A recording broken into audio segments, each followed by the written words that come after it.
Welcome back to Folding the Cheese. It is your boy K-Troll on the mic today. It is 2024. It's a new year. Same E. Look at that man. He's still surviving. He's still in the wilderness. A pool boy himself, Ethan Gale fan. What is up? Yeah, unfortunately I was not in any championships in this past week, but again, it's a long season. The fact that we survived, I think that's how you always look at fantasy football at the end of each season. You're like, I made it because honestly, as we've spoken about throughout this entire season, there are times when you're like, why do I do this? I hate it so much, and it brings you so much anger, frustration, and anxiety. So the fact that you can survive the season, make it through still with your computer intact, your phone not cracked after throwing it so many times, is an accomplishment in and of itself. I want to kind of circle back on that because I had this weirdly existential thought today as I was rolling my trash cans back in from the curb. I was sitting here and I was thinking about fantasy football and the podcast and all that. And trash cans. So it's like, this is fitting. My team ended up trash. I had the same thought you were just talking about, which is like, of course, mid-season year, I was like, why the hell do I do this? I'm so angry all the time. Like, it's not worth it. And then you win and you're like, it's amazing. I love it. The best. The problem with fantasy football, as I see it, is there is no reflecting back on the hard work, the journey, the camaraderie built. Like, yes, you do build. Like, I do think it does bring people together, which is great. Yeah. And it gives me a good reason to stay in touch with people as well, which I love. That's true. But there is no grind in fantasy football that you can feel accomplished having done something. Okay. And what I mean by that is in real sports, I look back at like playing sports in high school and I think about like how hard we worked and how much we came together as a team and supported each other and like went from being absolutely terrible to being decent to being really good. And like God, what a great feeling that progress was. And is your physical, it's up to your physicality and your abilities and how much I grew as like a player and a teammate and a leader and all these different things, right? All these great things I got to take away from it, even though at the climax, we make it to like our state playoffs in football, for instance, and we lose this game and it's like devastating. But you can look back on a 7-2 season and all the wins and all the big plays and all the great throws or handoffs or whatever, like all these great things that happen and be like, you know what, that was worth the experience. And it was a journey and it was a whole thing.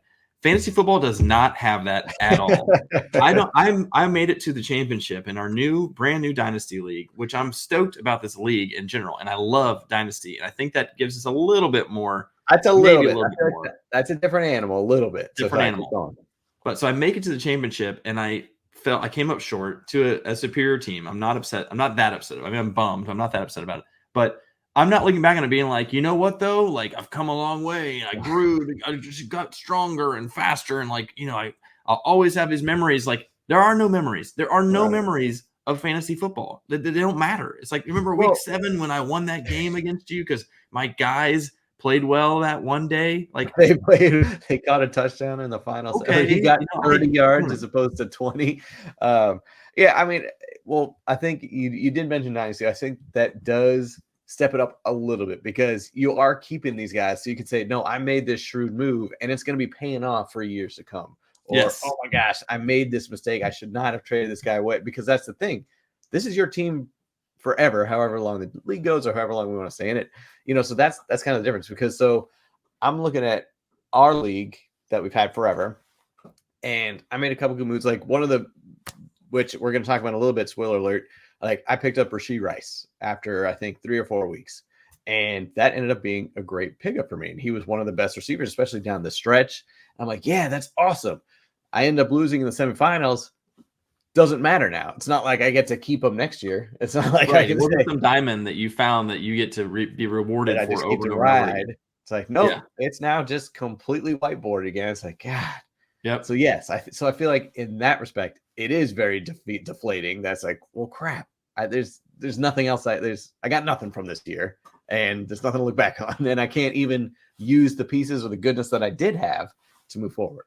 So I know you have a different experience on our league because you're like, screw this year. Forget this entire year.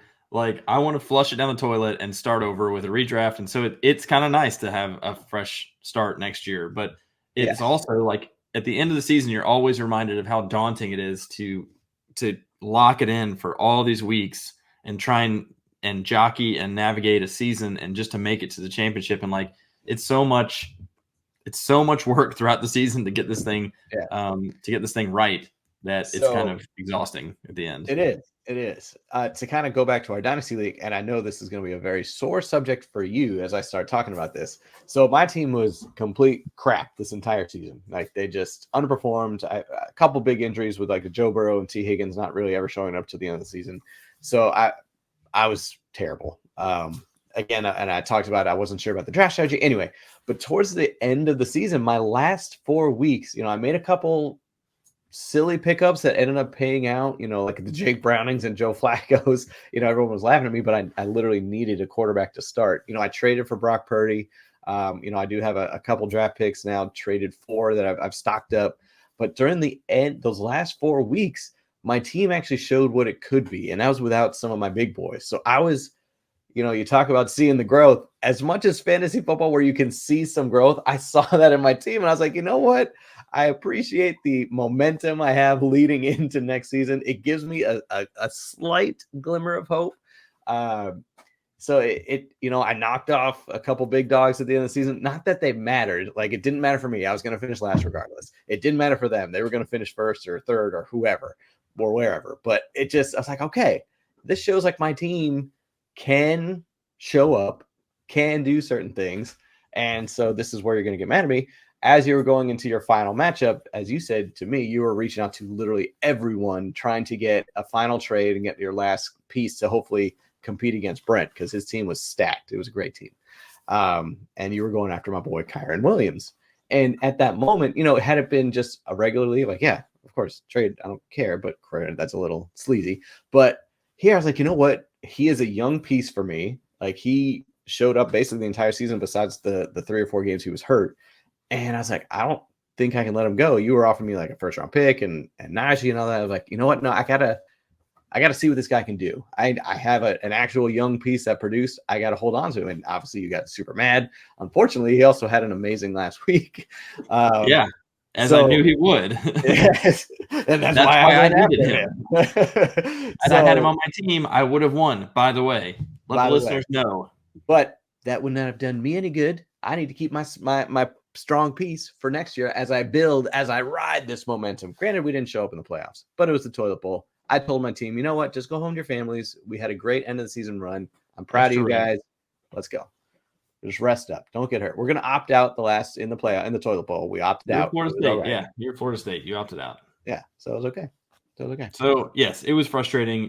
But I have this helpless feeling this morning where I was reflecting on the season and just feeling like, what is it all for? The dynasty aspect, I do strongly recommend. If you have not done this before, super cool. It does give you a different feeling, because you can't just give up on the season, and you also you don't have to sit here and feel like, well, that was all for nothing, because to your point, like, your team did finish last in the regular season, but there's a lot of promise there, and there's a lot of young talent, and there's a draft coming up, which is super fun. Like, the way the dynasty works is after the NFL actual draft, you go in and draft anywhere from 3 to 5 rounds worth of draft picks to add only rookies to your roster. And then you're kind of like back in that, what are they going to do? Let's see. I can't wait to find out. And so you've got you've got people trading draft picks. So I was going to say draft picks and whatever. The whole trading and draft picks really kind of exemplifies the GM aspect of it. In your normal leagues, yes, you are the GM and you do make pickups and trades, but then again, it just gets completely washed. But here you can literally trade your 2028 first and second rounder for a veteran right now and stuff like that, which is a cool thing. So like, I'm excited because I do have the first pick, and I'm sure as soon as the NFL draft is over, it's going to be wild. We're all going to be texting, so seeing who can trade draft picks, see where, you and I talked offline. Marvin Harrison Jr., the best wide receiver prospect in this draft, or one of the best, probably top two. The best in like the history of the NFL, it seems like. Right. And so you're like, okay, I had the first overall pick. I may look at him, but then we talk about, it depends where he lands. If he goes to New England, I'm hesitant because no thanks. That offense is hot garbage. So do I really want to waste my first overall pick? So it might be something where I decide to trade down and maybe stockpile a couple more picks, still have a good first rounder, but maybe move. But then I just feel like I'm being freaking Belichick, which I hate because he's the worst drafter anyway. So it adds a whole new dimension, which is cool. And it's going to be like a lot of excitement as we're going back and forth. Like I've already gotten a couple offers for or say, what's it going to take for the first overall pick? So it's cool. It's fun. I can't wait for you to draft Sam Hartman number 1 overall. I believe in this guy. Trust me, he's got the talent. No, I'm going to draft a receiver who has a 4.8 40. It's like, no, but he's a great route runner. It's no separation, but he's good. He's a great route runner. No one's even heard of him, but you're going to, oh my God, they're going to say what an incredible pick eventually. I'm going to actually draft an offensive tackle. That's actually going to be my yeah. He gets so that was a little bit of sadness there talking about. I was just feeling kind of defeated this morning, but get it. A dynasty does help me hang on. I'm excited about that. Keeper leagues are also like a way to test the waters and get into dynasty. I think if you've ever done a keeper league where you keep maybe like 2 or 3 guys each year, and there's like a round penalty, like when you draft them or whatever. I did that for years in my old company, and that gave me at least some semblance of like, hey, if you get a really good player early, take a chance on somebody, you can hang on to him for years. I mean, I remember having Zeke when he first came into the league. I had him for years. So like little things like that they're fun. It does change the game a little bit, but you do gain 0 physical skills and or memories from this stupid online sport. You get more headaches. Does that count? That's physicality. You throw things and get angry and force yourself to watch football all day when you probably should be doing anything else. But anyway. I digress. So you had a good idea, I thought, today, which is to go through the season, look at our team from our long-standing 20-year college league, and talk about some players who really impressed you, that surprised you this year, and then also some disappointments. So we're going to go through our own roster, grab one of each, or 1 or 2 of each, and tell the people if Festivus airing of grievances is time. It's time for that right now. Let's go with people disappointed first. Let's go with that first. All right, fair. So, okay, if we're going to go with the airing of grievances, this is going to be a guy who I actually drafted him first round, and it was Stephon Diggs. And the reason why I say Stephon, because he was, he probably ended the year top 10 or top 15 receiver, top 10. I drafted him in the first round with the expectations that you're not top 15, you're top 5, top 3, because, besides Tyreek, it was like Tyreek, him, and Justin Jefferson, Jamar Chase. Jefferson, of course, yeah. So one of those 4 guys was like in the top.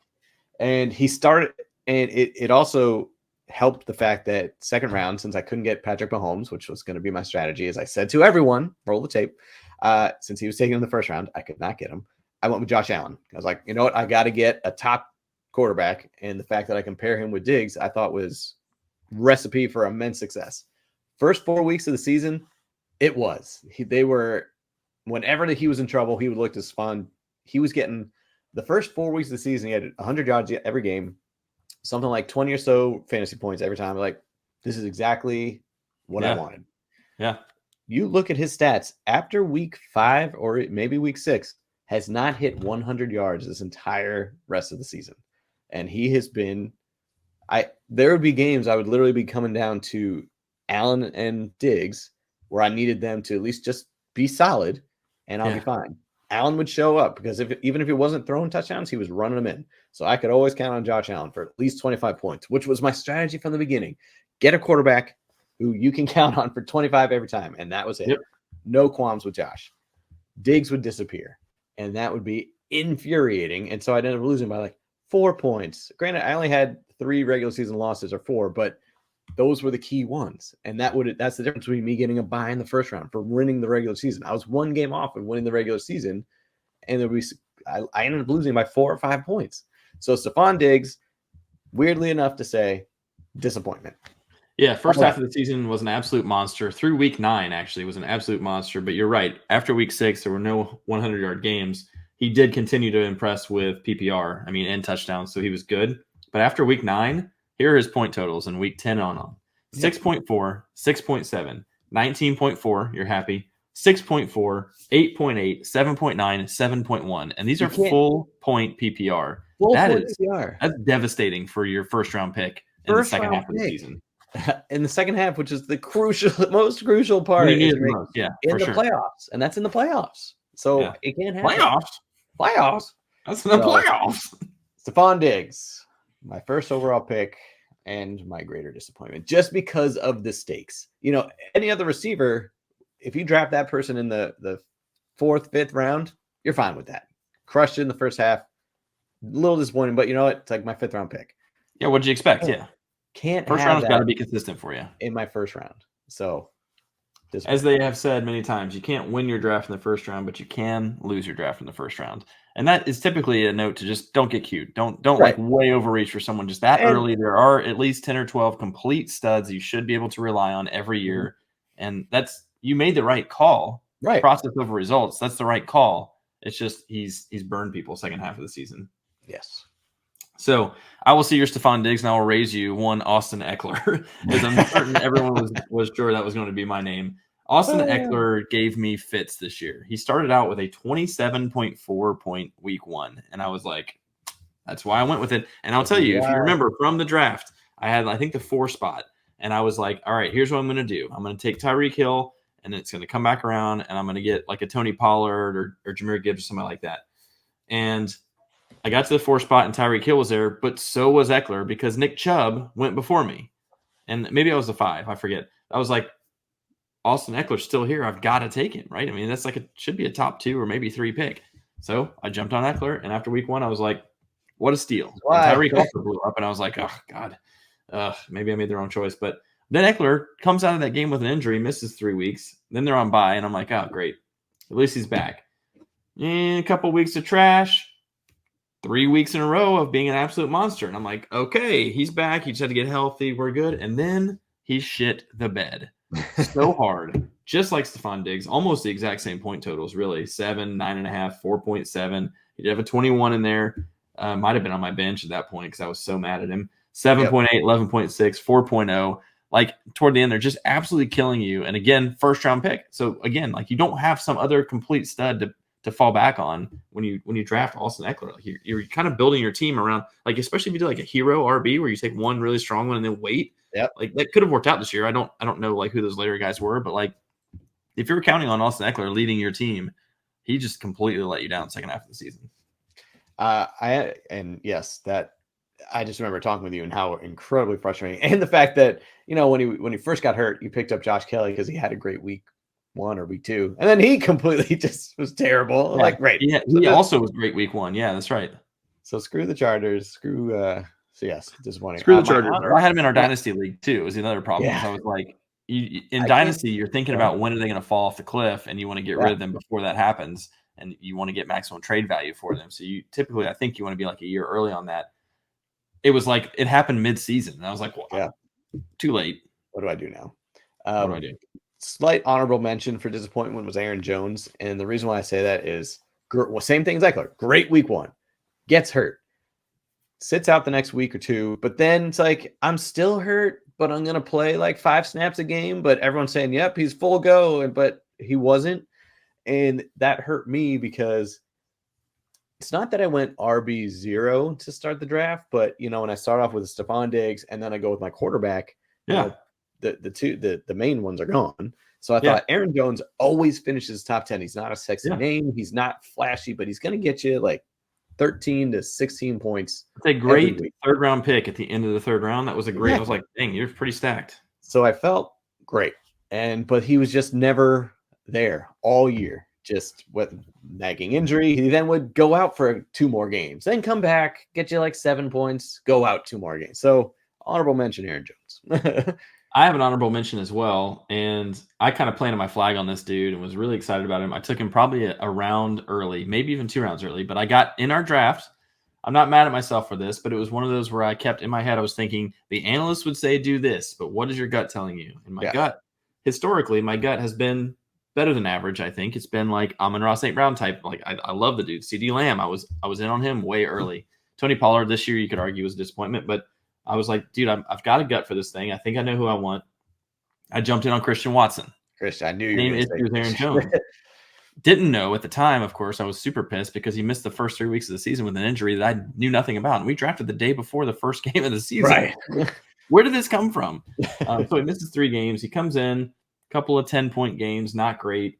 They go on a bye, and then he has a 4-week stretch, 5.7, 6.3, 4.7, 4.3. I'm like, what in the hell is happening to this dude? He's getting decent targets, 5, 8, 7, decent targets. He can't catch anything. He and Jordan Love are on the wrong page. Yeah. That's a problem. Then I'm starting to question everything because I'm like, some of the preseason hype was about how Romeo Doubs was Jordan Love's favorite guy. And I'm like, yeah, but Christian Watson's a freak athlete. He's so fast. He's unguardable, like whatever, right? So then he starts to tear it up a little bit, okay? It's a 10.5-point week, and then 2 20-point weeks, right? 20.4, 27.6. I think both of those might have been on my bench. I don't think they were. Because I remember, I was like, oh, crap, Christian Watson's blowing up. I can't wait to see. Oh. Yeah, on my bench. And it was against, like, Detroit, bad pass defense. Kansas City, great pass defense. Didn't matter. He was blowing up against both of them. And then he gets hurt, I guess, against Kansas City, and he never came back. He just didn't play again for the rest of the season. So it's like, what in the hell? I got 2 actually really good weeks out of him. I didn't play him, I don't think, during either. And so frustrating because I saw and know what the talent is and what he could do. And I don't view him in the same, like when I'm saying that, I'm kind of describing Chase Claypool. I don't view him like a Chase Claypool type. No, he's way better than who had some spike weeks too. I think he's like a legit stud receiver, but I'm just like the nagging injuries and all this stuff like drove me crazy this year. Yeah. Okay. Well, let's turn the tables a little bit. Now let's say like I'm proud upside down. Who we were proud of, who outshined their expectations. And so I already mentioned this man, Rashee Rice. As I said, I picked him up relatively early in the season. I think it was week 4 or 5. I might have needed a receiver because of bye weeks, whatever it was. And as we found out from the Chiefs, they literally have no other reliable receiver. Even Travis Kelce, dropped off a little bit because maybe the defense were focusing on him because they're like, no one else can catch a ball. But then Rashee Rice became the go-to guy. And you look at his last 6 weeks, 15 or above every time, or 13 and above, which is exactly what you want. One, from a waiver pickup, him being my wide receiver 3, but honestly, at times he was my wide receiver 2 or 1 because Cooper Kupp is also a little disappointing. Anyway. So super proud of Rashee Rice. Again, it's disappointing because it does me no good moving on. Hooray for me, but didn't do anything. Next year it's going to go in the 3rd round, so much. Now it's so much for that. Yeah. So, but switch back to Dynasty. Good on Drader. He has Rashee Rice. You're like, I ain't never going to be able to get him from him. So that sucks. No. But yeah, I'd say he was definitely the bright spot of my one find and really outperformed anything I could have hoped for. So very happy for Rashee. Yeah, I agree with that. I was thinking about this and maybe changing it to more like philosophically what I've learned that I'm going to do next year because I kind of made a vow. But what I will say, I'll give an answer, which is Anthony Richardson / CJ Stroud. I drafted Richardson. I missed all the quarterbacks I was looking for. But I got Richardson, and for the first 4 weeks, he was like QB3. I mean, he was like insanely good for fantasy. He kept getting dinged up, and I was like, dude's got to learn to slide or not take hits. And he like broke his shoulder or whatever happened. Yeah. So it's like, okay, obviously like he's got to mature a little bit with how he runs the ball, but they're running him very effectively, kind of like Justin Fields when he's good. And he's got a cannon for an arm. He had a connection there with Josh Downs, and Michael Pittman was kind of working. Like, I don't know. I was really excited about him.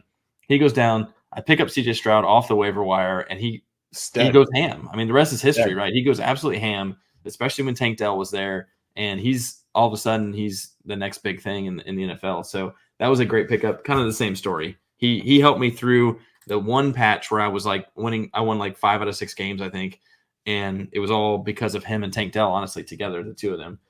Dell goes down with the injury. Then CJ gets banged up, and all of a sudden the wheels fell off for me because I didn't have a whole lot behind that. But I will say what that taught me, though, and maybe this is my vow for next year. We'll see. But I'm thinking about not drafting a quarterback next year. Okay. We came out of this year with Baker Mayfield, Stafford, Joe Flacco. These guys are completely adequate quarterbacks. I think you can stream quarterbacks all year at this point in the NFL, especially with all the wild card names that are coming out there. So many more guys are now mobile. Like, I don't know. Why bother? Why bother? I mean, it's funny you say that. Look at the championship matchup between Drader and Aaron. The winning quarterback was Nick Mullins, and the losing quarterback was Matthew Stafford. So that was your quarterback matchup in the championship game of our fantasy league. And so, this goes against what I've been saying coming into this year. It's like, I need that quarterback. And so you're saying you might be streaming him. It's especially the thing, obviously, you can never predict injuries. But how many starting quarterbacks actually finished the season this year? Out of 32, I want to say 15, half. 14, Yeah, probably half. Maybe. And you had big names go down. So, you could be onto something. I mean, a couple big names were there all year. Mahomes, Allen, Hurts, Lamar. Hurts. But after that, your Herbert's gone. Herbert, Burrow, gone. Kirk Cousins goes down. Even Aaron Rodgers, who people were super high on this year. Rodgers. So, I mean, you may be onto something. I need to ride this stud quarterback out, I think, at least another season, because I did have good results. Josh Allen, he did exactly what I needed. I was still frustrated with him sometimes, but he did exactly what I needed. This happened to be his year, and he was the second quarterback instead of the first. He should be QB1 next year, really, right? Assuming the same results. But at the same time, if Diggs is getting that much older, if they move on from Diggs, or if he retires, or what, I don't know. Diggs thing is kind of concerning. Allen's still getting the job done, but he's got a few question marks going into next year. But yeah, I agree with you. I guess it's kind of like either get one of the top three or don't bother. But then at the same time, Mahomes was very disappointing. Which is what I always did. Is I'm not wasting on the top three. I can get by with 9th or 10th. But I just got to a point where I'm like, I can't. It hurts my heart too much. I got to stop doing that. Got to stop streaming Baker Mayfield and Nick Mullins. Well, I would always get Derek Carr. I mean, it worked out one year where I got Brady in the 9th, and that's where he had his MVP type season. That he should have been the MVP, but he was QB1. I got lucky there, but then I did it again the next year. Not the same result. Not the same result. Well, I guess I need to learn that lesson because I've never really truly done that. So time for me to learn it. It's a roller coaster, my friend. Let me tell you. It's just going to get a couple of crappy ones and just stream them all year. Yes. Yeah. Oh, man. I mean, you did get fortunate, CJ Stroud being a stud. But, and again, that's the frustrating thing. So that would be one of your overproducers as well, CJ Stroud, and doesn't do me any good next year. Exactly. Go fourth and next year's going to be a 4th round pick. Yeah, exactly. So, yeah. Fickle beast. What do we do this for? Why are we doing this? You know what? I quit. I quit forever. This is our last podcast. This is my last fantasy league of all time. Goodbye. Signing off. K-Troll. One last time. I'm out. Goodbye. K-Troll off the mic. I refuse to fold said cheese. So until next time. Kemper. But actually, it is that time. So will we see Kemper next week? I don't know. It might just be me. But for all the frustrations, we're still here for now. So until next time, I'm Ron Burgundy. Keep on folding. Maybe fold it. Fold it.